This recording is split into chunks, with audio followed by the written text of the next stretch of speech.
Welcome back అగ్ని పరీక్ష season 2 and episode 7 మామ. This is one of the best episode. One of the కాదు, ఇదే బెస్ట్. జరిగిన 7 ఎపిసోడ్స్లో ఇదే బెస్ట్ ఎపిసోడ్ అని నా ఫీలింగ్. ఎందుకనంటే అంత వెయిటేజ్ ఉంది. సో నాకైతే క్రేజీగా అనిపించింది అండ్ టఫెస్ట్ ఫీలింగ్ కూడా ఫస్ట్ టైం వచ్చింది. ఎపిసోడ్ 7 స్టార్ట్ చేయాలి అని అంటే ఫస్ట్ మనం చెప్పుకోవాల్సిందే అమన్ బ్రో గురించి. ఈ hot and spicy chilli task అక్కడ కొంచెం ఓవర్ యాక్షనే చేశారు. మరీ అంత యూనిట్స్ ఏమి ఉండదని నా ఫీలింగ్. బట్ ఓకే, లక్షల్లో యూనిట్లో స్పైసీ అనేది నేనైతే నాకెందుకో నమ్మబుద్ధి కాలే. బట్ స్టిల్ వాళ్ళు చెప్పారు, మనం చూస్తున్నాం కాబట్టి నమ్మక తప్పట్లేదు. అండ్ ఇందులో దీపక్ గెలిచేశాడు. అమన్ గురించి ఎందుకు స్పెషల్గా మాట్లాడుకోవాలి అని అంటే, టాస్కులు స్టార్ట్ చేయక ముందుకే అమన్కి ఒకటి ఎక్స్ట్రా వెయిటేజ్ అనేది పడ్డది. లైక్ అతను ఒక 50,000 యూనిట్స్ ఉన్నది మళ్ళీ ఒక ఎక్స్ట్రాగా తీసుకున్నాడు ఆ టాస్కుల కంటే ముందు కూడా.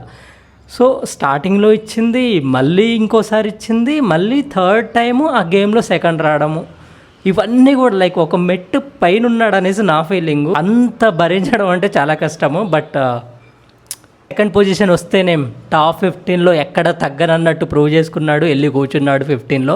ఇంకా బెస్ట్గా మాట్లాడాల్సింది ఏంటంటే, ఈ ఎపిసోడ్లో హైలైట్ ఏంటంటే హేమంత్ మామ.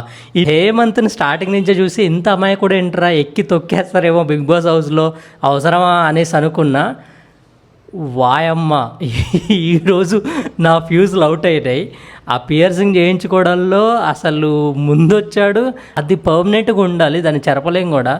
అలాంటిది ఒక్క సెకండ్ కూడా ఆలోచించకుండా ఈవెన్ ఆ టాస్క్ ఫినిష్ అయ్యాక కూడా చాలా స్ట్రాంగ్గా నిలబడ్డాడు. అమ్మో, చాలా great. And he's really capable. He proved is worth అన్నమాట టాప్ 15కు. అది నాకు చాలా బాగా నచ్చింది. అండ్ ఎస్పెషల్లీ ఈ ఎపిసోడ్లో నాకు బాగా నచ్చింది కాంప్లికేటెడ్ టాస్క్ ఏంటంటే ఇవి రెండే. నెక్స్ట్ క్లిప్స్ టాస్క్ అదేదో పెట్టారు. రోహిత్ని కొంచెం తిట్టారు స్టార్టింగ్లో, బట్ ఇందులో గెలిచేశాడు ఈ క్లిప్ టాస్క్లో. అతను కూడా వెళ్ళిపోయాడు.